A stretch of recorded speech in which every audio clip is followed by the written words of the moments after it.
Chances are you don't think you're very important. You're not a president, celebrity, or leader of an international company. I want to tell a story in which you are the main character. You're a citizen of a global industrialized civilization. Its development over the past few hundred years has transformed the lives of billions of people, and in doing so, the rest of the planet. We now know that the fossil fuels we burn as part of our daily lives are changing the Earth's climate. What you do with this knowledge makes you one of the most important people in all of human history, because you have the chance to change how we power our civilization and so avoid dangerous climate change. So far, only a very small section of our society truly understands the scale of the changes required and how little time we have left to make them. This is a film about the race against climate change and why what you do over the next 20 years will be so crucial.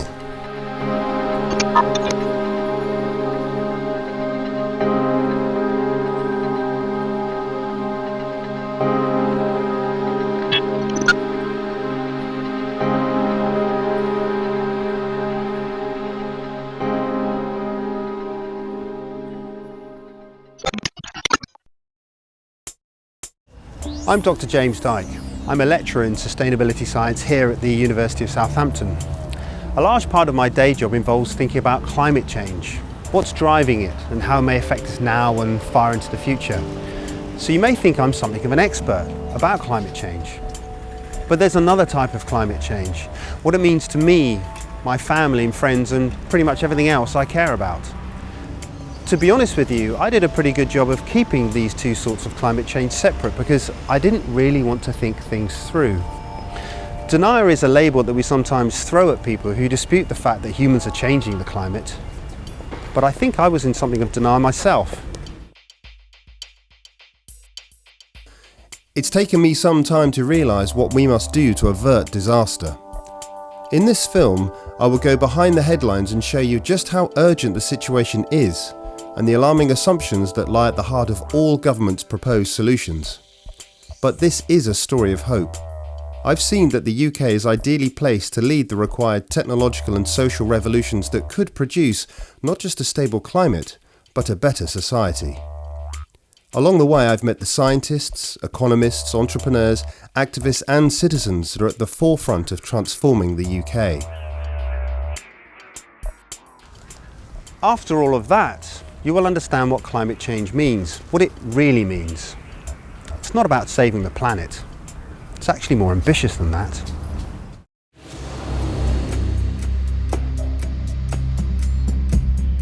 Our society has grown up, has invested, has assumed that climate is going to be static, that sea level is not going to rise too fast, that patterns of rainfall are not going to change, that the temperatures are basically going to stay the same. We have 100 million people living within 1 meter of sea level rise. We have trillions, tens of trillions, hundreds of trillions of dollars of investments within 1 meter of sea level rise. And that is investment that we're going to lose if we allow climate change to proceed under the worst case scenarios.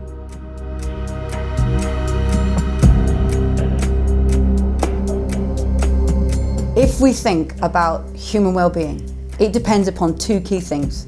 It depends upon meeting the needs and the rights of everybody in the world to health, water, education, housing, and that depends upon the health of our planet, on a stable climate, healthy oceans, fertile soil, a protective ozone layer.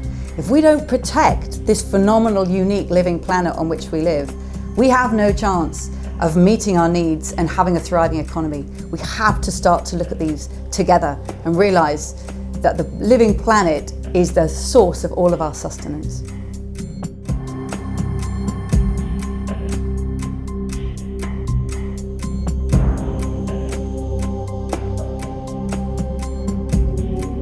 La révolution pour le changement climatique. L'accord de Paris pour le climat est accepté.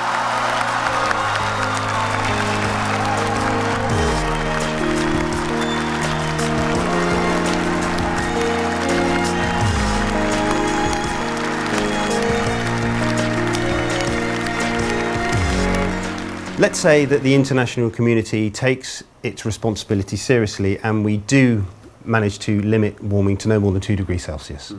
How long have we got to put in place the changes required, given our current rates of emissions, let's say? Our current rates of emissions, probably we'd have about 20 years to use up all of the carbon budget for 2 degrees C of warming. What the science makes really clear is that for any particular temperature, we can put a certain amount of carbon dioxide in the atmosphere. And that's like, if you like, a carbon budget. It's like having your salary for the month, and that's how much we can spend.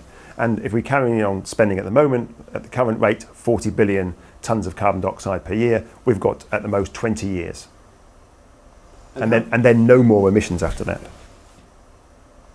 But let's be clear, at 1.5 and 2 degrees C, that is a dangerous temperature threshold for many people on the planet. And certainly at 2 degrees C, many people will die. They'll be poor, they'll live a long way from the northern hemisphere that's caused most of the problem. They'll typically be non-white.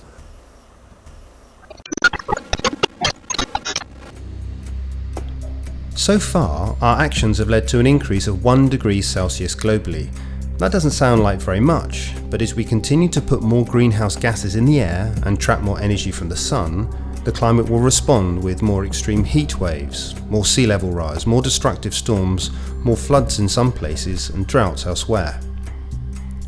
We will have to adapt to the climate change we've already put in place, but if the climate warms beyond 2 degrees Celsius, we won't be able to keep up with these accelerating impacts.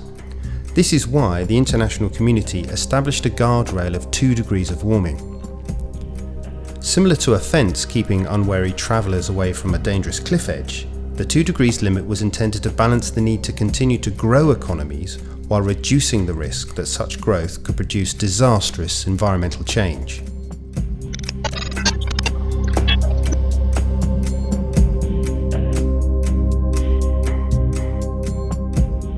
So there are technological fixes to some aspects of climate change, but these things aren't free and they're not going to do it everywhere, right? So some places will have the barriers. London will have a new barrier. New York may have a new barrier, but Shanghai won't, Bangladesh won't, Calcutta won't, Shenzhen won't, because it's not appropriate. Like, they're not in positions where these things can work. And the problem with building a barrier is that you minimize the damages now and everybody's happy until it gets overtopped, and then you're actually setting yourself up for an even bigger bill later on. And we've done that an enormous amount of times. And if we try to adapt to a moving target, what we're doing is in fact just wasting our money. The winters of 2013-14 and 2015-16 saw a series of major storms batter the UK. These produced widespread flooding and caused billions of pounds in damage to roads, bridges, homes and businesses. It's impossible to say that climate change caused such storms, but there is an increasing amount of research that clearly shows that climate change loads the dice towards warmer and wetter winters in the UK, which will increase the chance of such extreme weather in the future. What were previously considered to be once in 100-year storms will occur more frequently.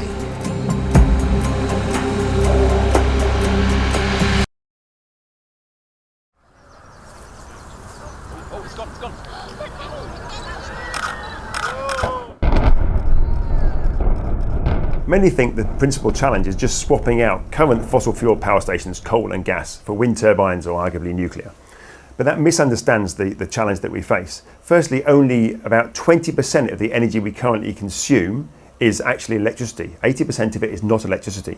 And if we're serious about decarbonising the energy system, we have to make much more of our energy system electric, probably nearer 80%. So we need to significantly increase the amount of electricity that we actually generate.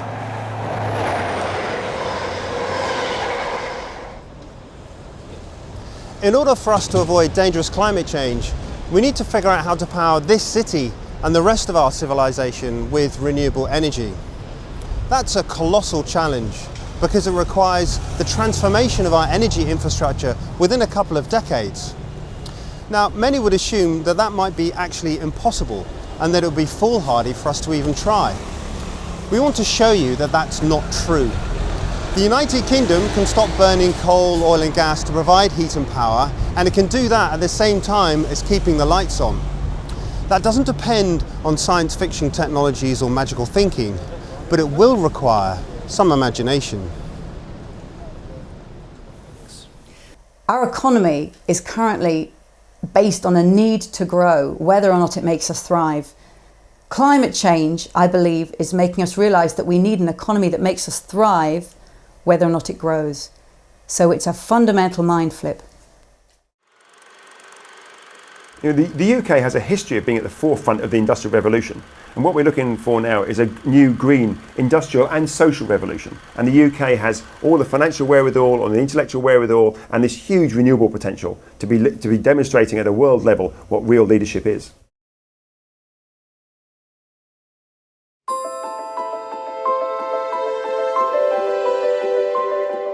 The Zero Carbon Report paints quite an optimistic vision of the United Kingdom, but are we going to get there in time? Are we going to be able to transform the UK by 2040?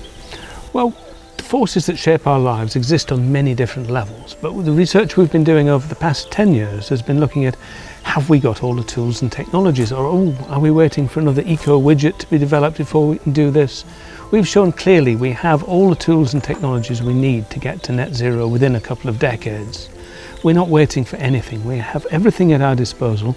The question is, do we have the will to do it? The UK has the best potential for wind power in Europe, and its rapid development now sees it generate around 15% of the UK's total electricity demand. Over the past 10 years, electricity generated by solar panels in the UK has increased 10 times.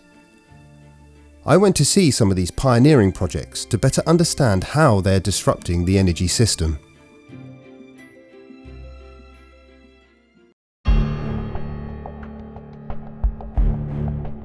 The QE2 floating installation just outside London is, it's pretty much like the rest of our large solar plants, except for one particular point, and that's the fact that it actually floats on the Queen Elizabeth II reservoir, which is, is quite unique. In fact, in terms of its uniqueness, it is the world's first deep water floating solar park.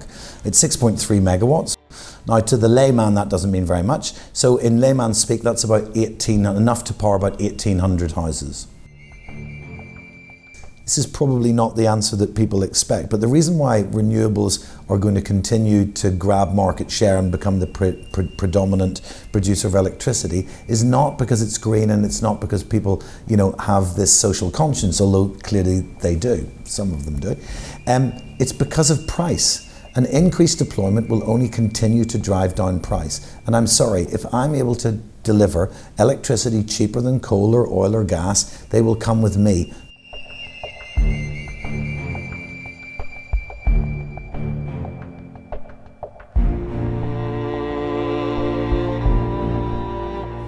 Westmill is a cooperatively owned and managed wind farm. So how does that work? How does the cooperative function? Well, it functions in many ways like another wind farm. We employ people to service and maintain the turbines and monitor them. But we also have a board of directors who are elected by the members. So the members get a say in who's running the co-op. And they also get a say in how the profits are distributed. And so it's one person, one vote. And that's a very important principle, depending, regardless of how many shares you might offer or have, it's one person, one vote. So there's a real sense of community participation with this facility. There is a lot of participation, and we get a lot of people who still come along to our AGM, where a conventional sort of share offer might be a bit duller. And people in the community have also been involved in trials of new ways of selling power between themselves from the solar that they generate on their own houses. So a real interest locally. And lots of people like to come and visit. We have a whole set of volunteer guides who enjoy talking about it, as I am now. The projects that we visited demonstrates that the United Kingdom can be powered by low carbon electricity. We have the technology, and community run and operated wind and solar farms demonstrates that we have the will. Given the opportunity, people can organise themselves and invest their time, energy and money into building the solutions that we need to avoid dangerous climate change. This needs to happen faster. Unfortunately, changes to the planning process has made onshore wind extremely challenging, and there have been reductions in the financial support for solar. Neither of these developments will kill these emerging technologies, but they are slowing down its deployment at a time when we need it to be happening faster than ever. For that to happen, the enthusiasm and commitment of individuals, communities and organisations needs to be matched with political action.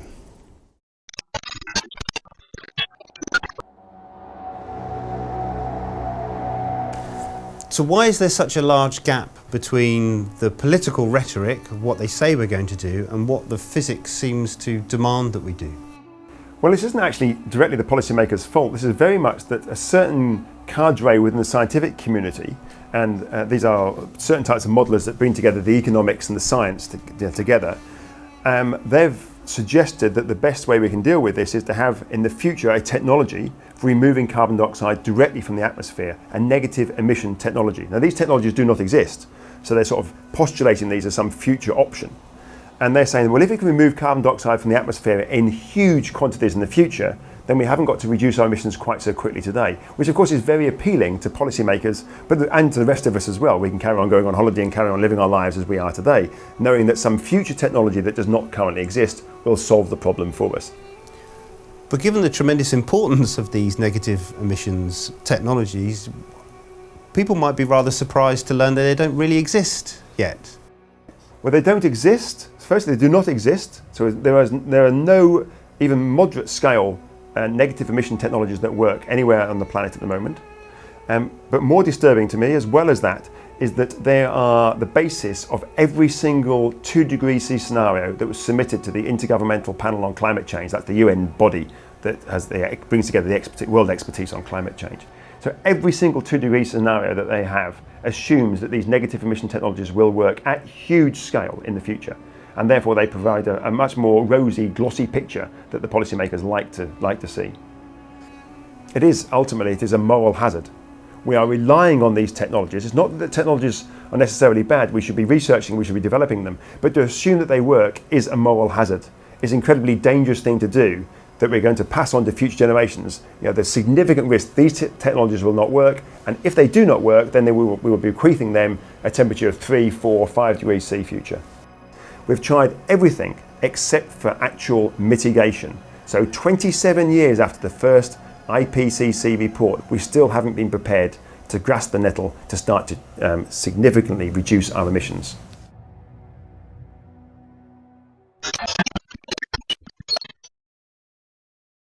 Rather than making the required reductions in greenhouse gas emissions now, the international community has put its faith in future negative emissions technologies because this means economic growth is not threatened. We are still locked into the worldview that growth will eventually solve all of humanity's problems, and so politicians continue to be largely judged on whether their policies increase the size of economies. What this means is that mainstream economic theory is stuck on a collision course with the climate, and we don't have much time to turn it around. Yeah, it's a great question. Why is mainstream economic theory so resilient in the face of financial crisis, climate change, extraordinary levels of inequality? I believe it's because it is incredibly convenient for vested interests who are profiting from this current system. And actually, if you look at the mainstream theories that students are being taught, it really fits very well with neoliberal thinking, which says that the market is efficient, so let it get to work. That the state apparently is incompetent, so don't let it meddle. The commons are tragic, so sell them off. The society, well, it doesn't exist, so don't worry about it. That the household economy, it's domestic, leave it to the women. With this kind of script, we end up with a very narrow, market-based, competitive economic theory. It works very well for those neoliberal interests and the powers that be. If we're going to transform it so we recognise climate change and extreme inequality, we need to rewrite that script and come up with an economic theory that fits the 21st century.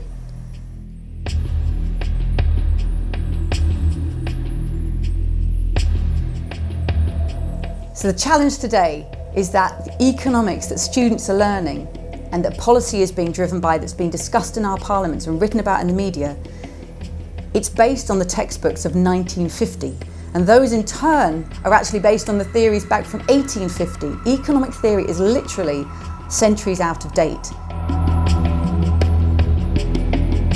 It's no wonder that the students at universities are rebelling, because they know that what they're being taught is in no way equipping them for this future.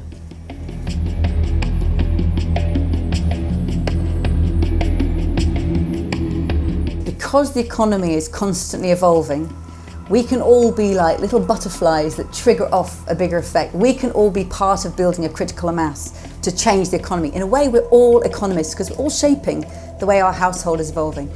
So we can ask ourselves, if I want to be part of creating an economy that works for all, that is distributive and regenerative, how does the way that I shop, eat and travel affect that? How does the way that I bank, invest, volunteer, demonstrate, all these ways that I'm actually contributing that, and making sure that we don't get portrayed just as a consumer, which is again a very neoliberal, narrow way of who we are. We are not consumers, we're citizens, we're neighbours, we're demonstrators, we're voters, we're volunteers, and in this lies all of the richness of the way that we contribute to the new economy.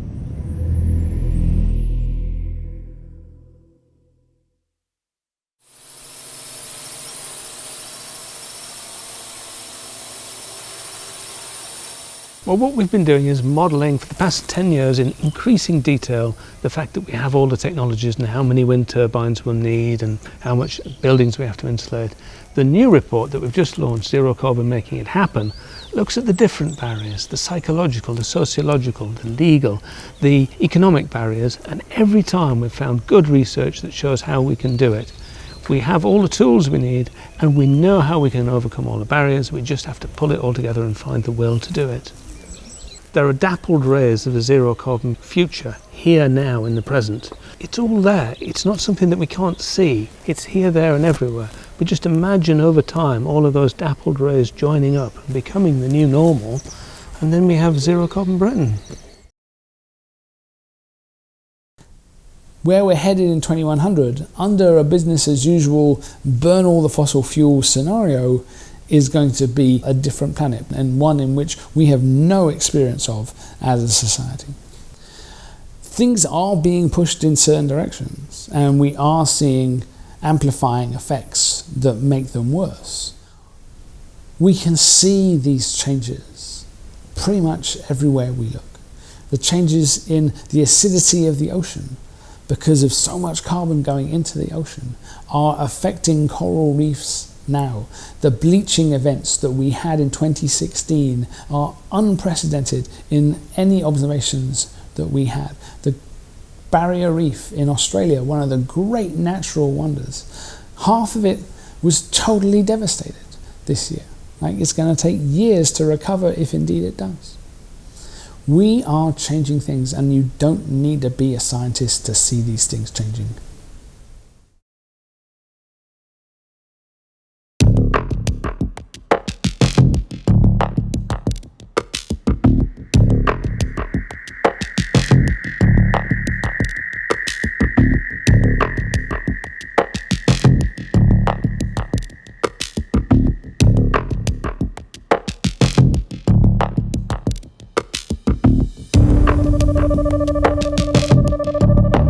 If we don't do anything, it's going to remove that safe niche for feeding 9 billion people on the planet. It's going to cause international fragmentation, building of walls, international wars over resources, holding back water. It's a very, very, very much more turbulent future if we don't do anything. The easiest and simplest path to keeping life recognisable is to actually make the changes that the physics demands that we do.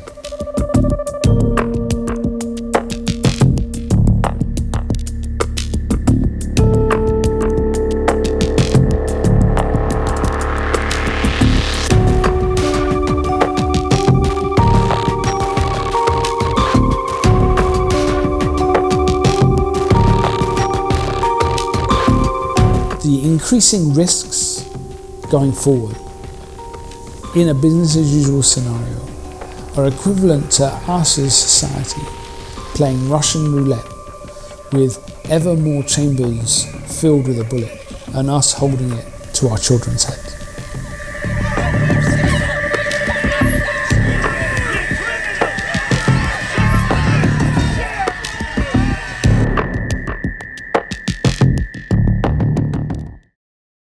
So I think about this kind of change on two tracks. The first is that we need to use all the economic institutions incentives we have right now, like taxes and feed-in tariffs and government investment in long-term green infrastructure, to start making that future happen now. We need to use the current economic system as it is. But it's the second track that I'm excited about, because by 2040, and hopefully a long time before then, the students who enroll to study economics, let's go back to the roots. Economics, it means household management. And who could want to be the student of anything more necessary than that? Household management for the 21st century. So those students should know that they are learning about our full household, the economy within society, within the living world, and that they're being taught an economic mindset and the tools and the creativity to go out and create a thriving UK economy for the 21st century. So I want to see different textbooks with new diagrams and new ideas at the heart of them, ones that would actually make the founding fathers of economics proud of us today.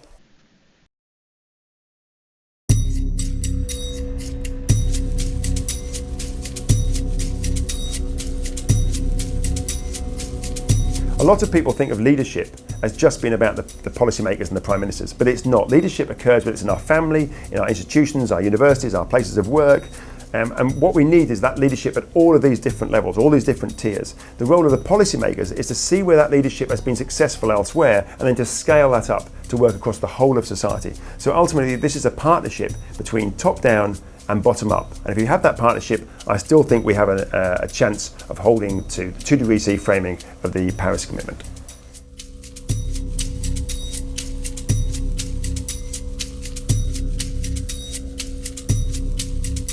This is not something that can be solved only at a global scale. Yes, you do need these international agreements, but you also need the same thing at progressively smaller scales, all the way back down to the local scale. Everyone needs to be involved in this, from a single household to small groups, to cities, to states, and so on and so forth. And so what you need to do is polycentric governance.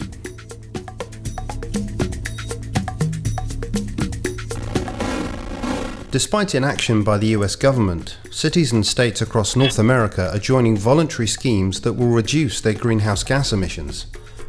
Many corporations are reducing their carbon footprints as they realise that climate change threatens future profits. 350.org is helping build grassroots campaigns that directly address climate change, while Transition Towns inspires local people to build sustainable communities they would love to live in. The key to these and thousands of other climate change actions across the world is the realisation that we all ultimately benefit from a stable climate. This is polycentric governance at work. By joining with others, we can effect change where we can, while continuing to press for effective action at other scales.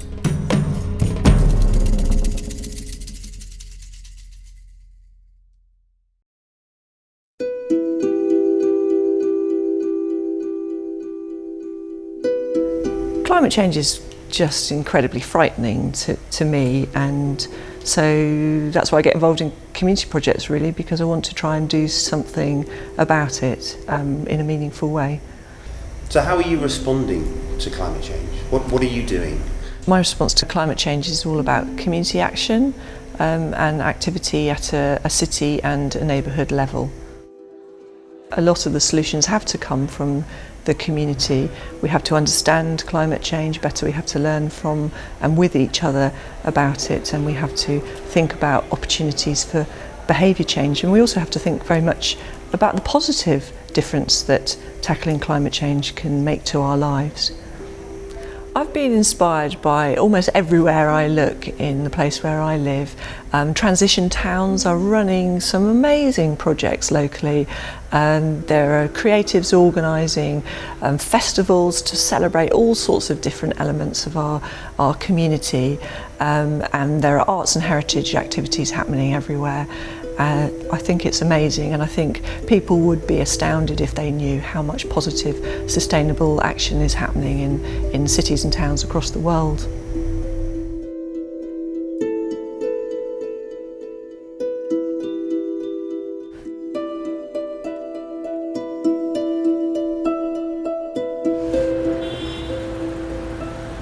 As well as emitting an awful lot of greenhouse gases, carbon dioxide, there are also significant health impacts of the numbers of car and truck van journeys that we make. Just how bad is it in our cities?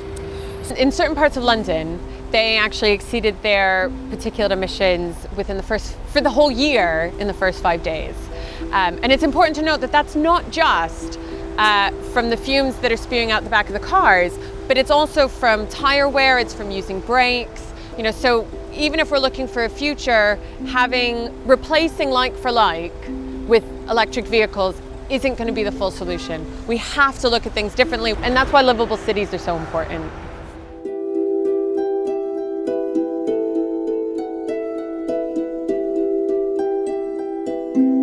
So what happens often is it's a kind of if you build it, they will come scenario. You build more roads, people fill up the roads because it seems a bit more convenient. Same with cycle infrastructure. You build really good cycle infrastructure, more cyclists will turn up. But it's also rethinking that public space. Those public spaces could be transformed by building high quality cycle infrastructure, by putting in dedicated public transport networks. It could be by creating parks where there used to be roads. I mean, there's an awful lot of options available to us, but it's going to take a bit of political will, and it's going to take a change in mindset that actually people in cities deserve better.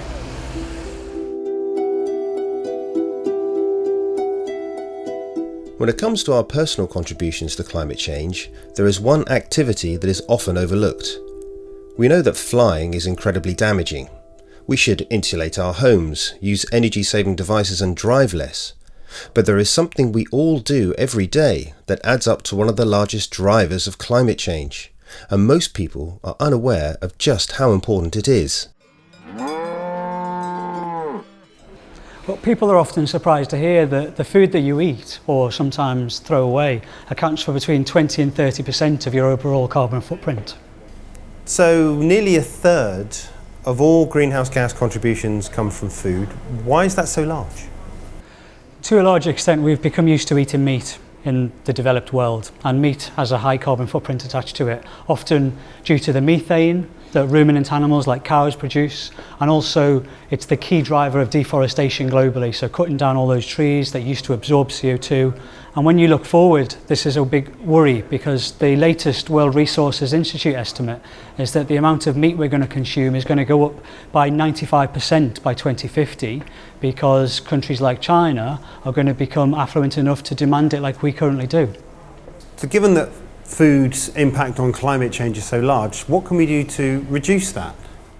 The biggest thing that meat eaters can do is reduce how much meat they eat, or even just switch from beef and lamb, the really high carbon footprint meats, to pork and chicken, which only have about 1/3 of the carbon footprint.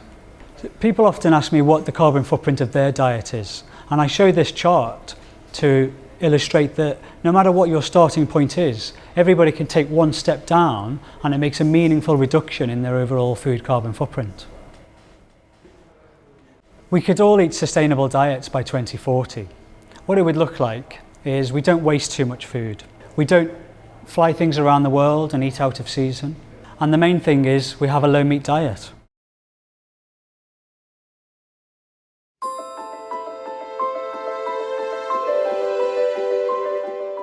In order to get to a decarbonised 2040, then we have to start today.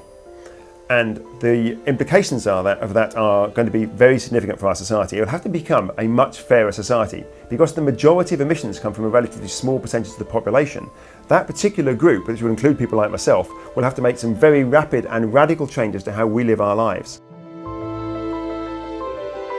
But I think climate change and responding to the challenges of climate change is a real opportunity to overcome both the environmental issues and some of the equity and social issues that have arisen in the last few decades.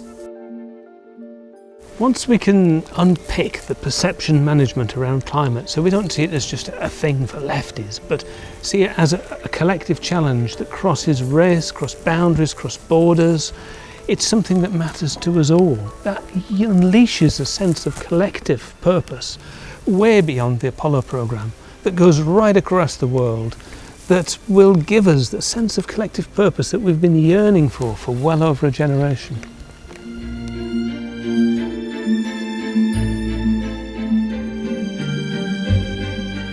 It's so easy to get overwhelmed by the number of barriers and challenges that we could see to creating this new vision.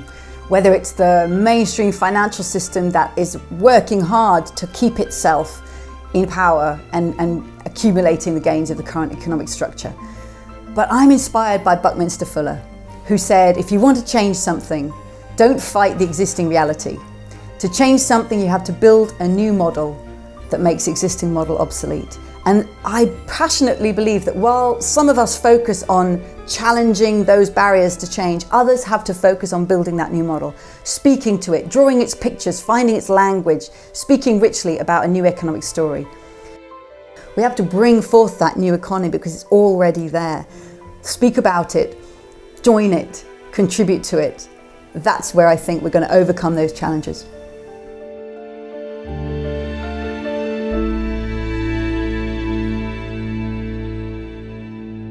This journey has shown me that climate change is real and represents a serious risk to everything that we care about. But I've also seen that solutions do exist. We have the answers, and people are already transforming food, energy, transport and policy. To achieve the required transformations within a couple of decades appears an impossible task. And right now we're not doing enough. To keep our children safe, to allow our civilization to flourish, we need all sectors of society to play their part. We need everyone involved. We need you.